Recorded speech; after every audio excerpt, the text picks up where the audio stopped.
So, greetings to each and every one of you. I am John Russell M. Sandoval, together with my group, Ms. Danica Rose Rojo, Mr. James Pialago, and Ms. Kayla Marie Tabubuka, are going to be reporting about communication for work purposes, effective communication and oral presentations in the workplace, and different communication materials. So, let's get started. First we have communication for work purposes. Communication in the workplace is one of the signs of a high-performance culture. Exchanging information and ideas within an organization is called workplace communication. However, effective communication occurs when a message is sent and received accurately. Effective communication is important to receive and to success and happiness.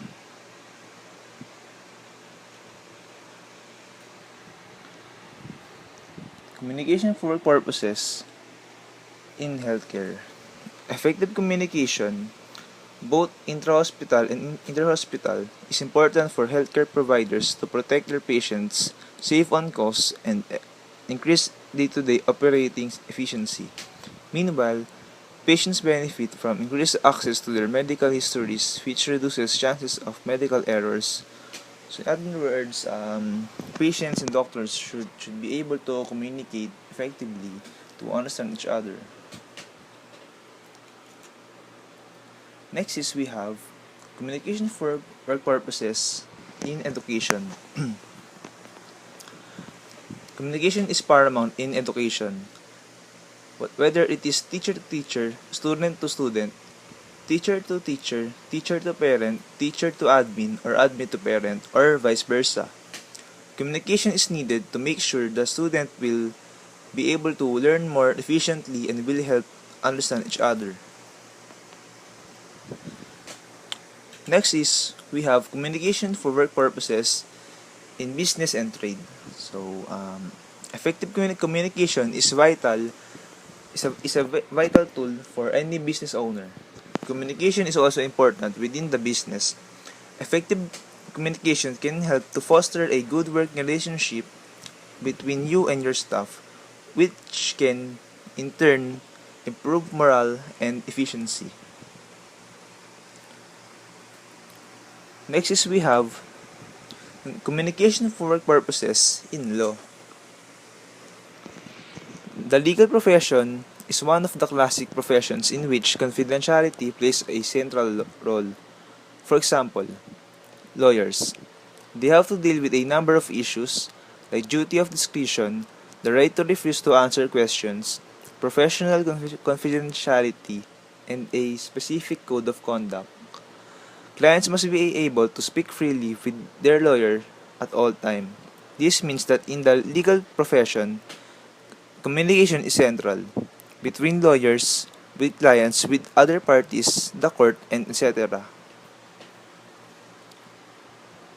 Next is we have communication for work purposes in media. Mass media and other forms of communication technology have an enormous influence in helping to shape public opinion and underline sentiments. Mass medias like newspapers, TV, and radio are all important sources of basic information about other people and other places, and this can itself help to engender understanding if presented in an fair, even-handed, and non-inflammatory way. Next is we have communication for work purposes in science. Science communication is part of a scientist's everyday life. Scientists must give talks, write papers, and proposals, communicate with a variety of audiences, and educate others. Thus, to be successful, regardless of field or career path, scientists must learn how to communicate. Moreover, scientists must learn how to communicate effectively. In other words, to be a successful scientist, you must be an effective communicator.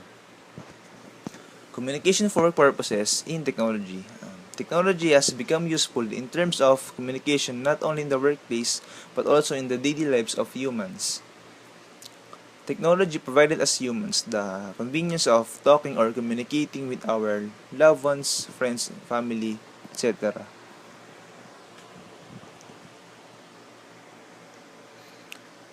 Next report, we have Miss Kyla Marie Tabubuka for the topic effective communication and oral presentation in the workplace.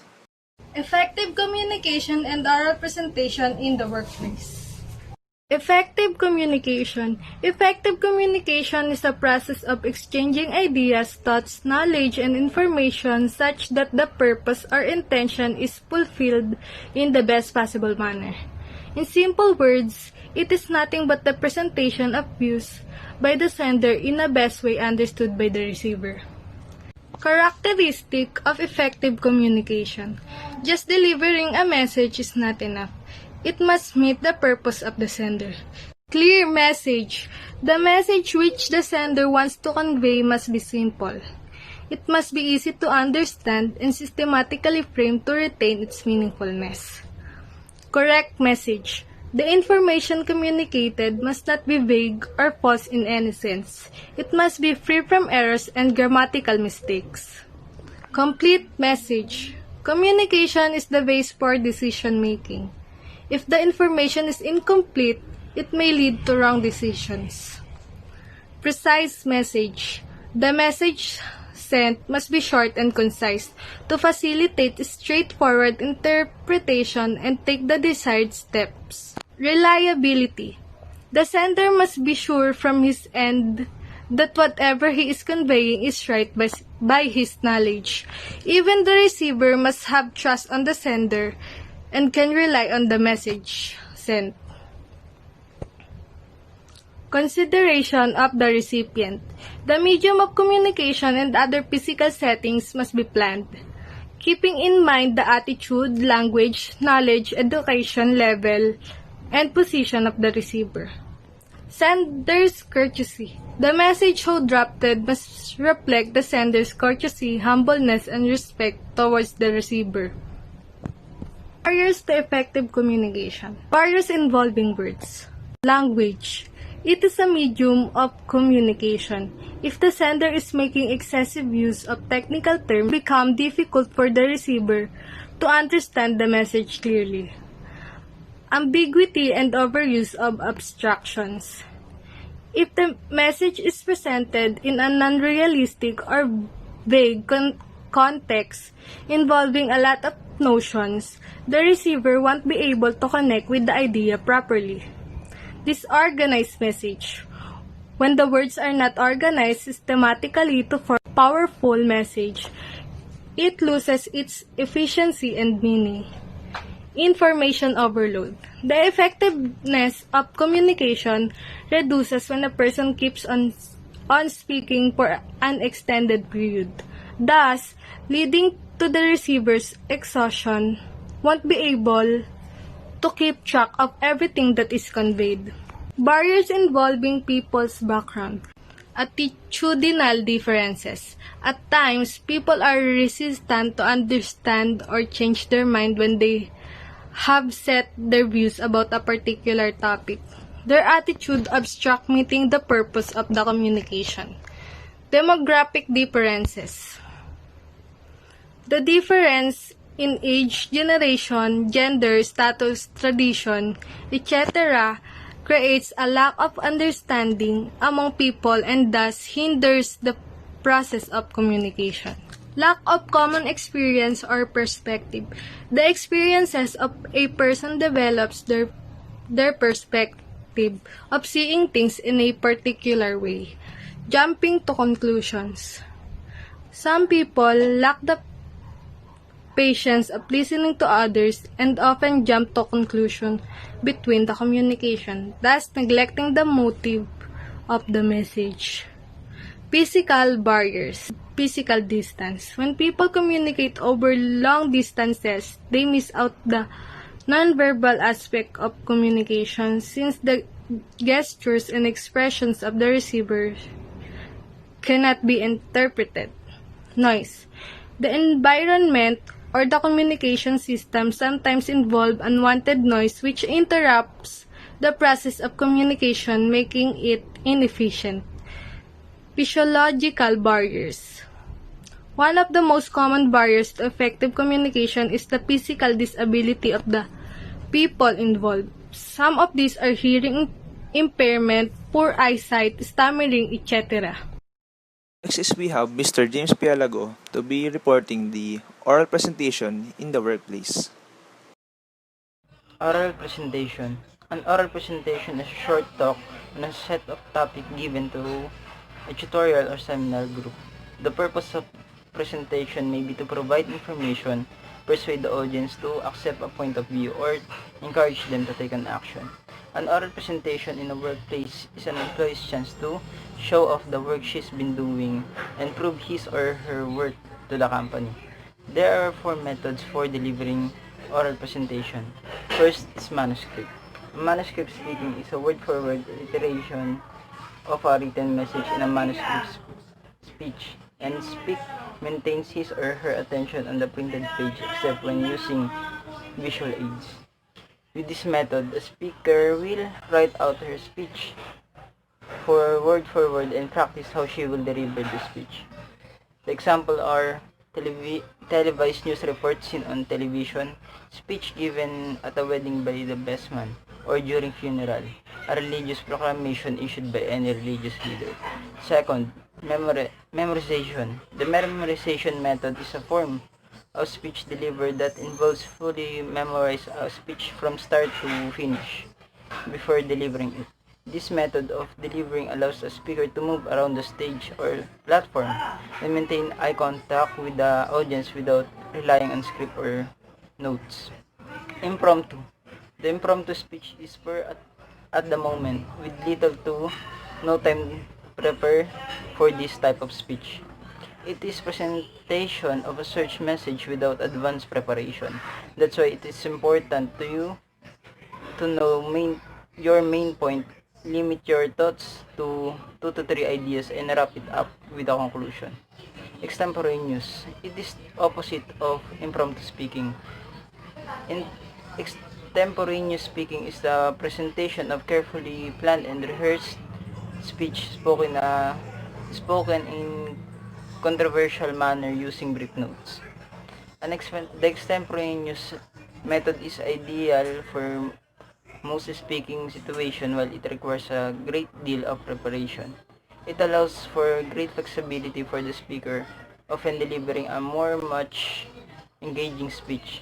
For this method, the speaker will organize a speech with notes or an outline and practice delivery, but not for word. Last but not the least, we have Miss Danica Rose Rojo to be reporting about different communication materials. Hi, I am Danica Rose Rojo and I'm going to report the different communication materials, which are Minuto, Memo, Request Business, Technical Incidents Reports, and Letters. Minuto or minutes are a tangible record of the meeting for its participants and a source of information for members who were unable to attend. In some cases, meetings minutes can act as a reference point.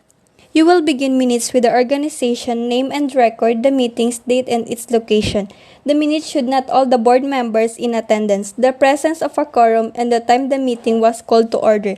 When a meeting outcomes impact other collaborative activities or projects within the organization. There are 5 steps involved in meeting minutes. 1. Pre-planning. Number 2 is record taking. Number 3, minutes writing or transcribing. 4. Distributing or sharing of meeting minutes. And last, filing or storage of minutes for future reference. Here are some examples of minutes. Memo. Memos are shorter and they are for number 1 of the purposes of information. Although, occasionally they can include element persuasion or a call to action, but most of the time, it is for information and announcement updates and etc. Memo is a very short correspondence internally, so memos are internal correspondence within an organization or institution of a company or whatever. Don't give your memo to your client, right? Just give a memo to someone who is inside the same company that you are actually administering or managing. There are the things that we have to consider when we are writing a memo. Audience orientation, professional, formal tone, subject emphasis, direct format, and objectivity. Here are some example of memo. And for business requests or request business letter are a great way to present your message in a classic polished style in addition to being formal and structured. It is also quite versatile as they can be used for official requests, announcement, cover letters, and etc. The most common use to format a business letter is block format.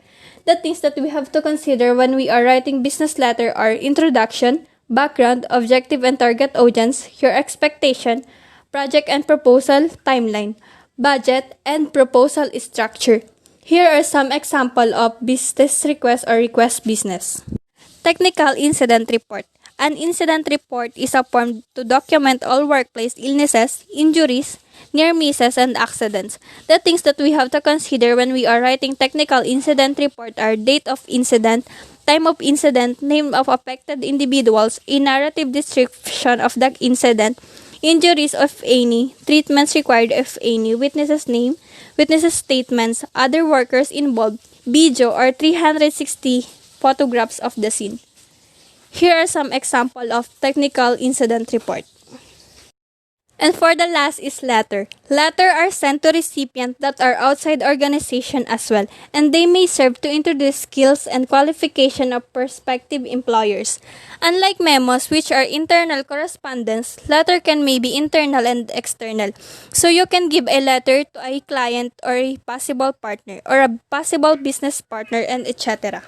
There are different elements of letters, which are return address, date, reference, delivery, recipient, salutation, introduction, body, conclusion, closing, signature, preparation line, enclosure, courtesy, and last is logo or contact information.